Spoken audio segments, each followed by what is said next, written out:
এটা হচ্ছে ঝালকাঠি জেলার নলছিটি উপজেলার খাল। এই খালটির নাম হচ্ছে বিষখালী খাল, যেটি বাকেরগঞ্জ থেকে এই উপজেলার মধ্যে দিয়ে ঝালকাঠিতে চলে গেছে। আর আপনারা দেখুন, ওই প্রান্ত হচ্ছে বাকেরগঞ্জ উপজেলা আর এই প্রান্ত হচ্ছে চৌদ্দগুড়িয়া। তো মজার বিষয় হচ্ছে ওই প্রান্তটা একসময় নলছিটি উপজেলার মধ্যে ছিল এবং সিদ্ধকাঠি ইউনিয়নের মধ্যে ছিল। আমরা একসময় এই সিদ্ধকাঠি ইউনিয়নে ছিলাম। বর্তমানে এটা বিভক্তি হয়ে এই খালটি দিয়ে বিভক্ত হয়েছে দুটি জেলার এবং উপজেলার। এই পাশে ঝালকাঠি আর ওই পাশে হচ্ছে বাকেরগঞ্জ।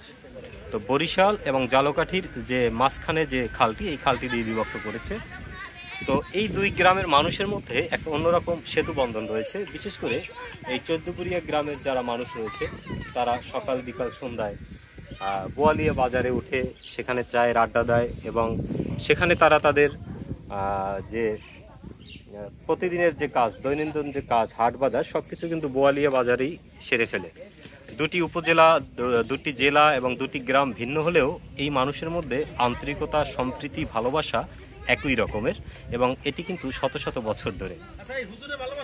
আর একটি মজার বিষয় হচ্ছে, এই পাশে একটি বিশাল সাঁকো ছিল, যে সাঁকোটি এখন নেই। সেটি একটি ঢালাই গার্ডার সেতু হয়েছে।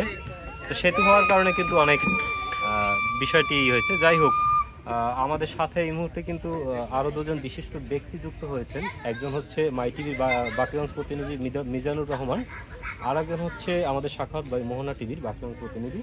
তবে আমি তাদের একটু বলতে চাই যে সাখাওয়াত ভাইয়ের গায়ে এতটাই ওজন যে আমরা এই তিনজন মিলে যে ওজন এবং এই নৌকার যে ওজন তার চেয়েও বেশি।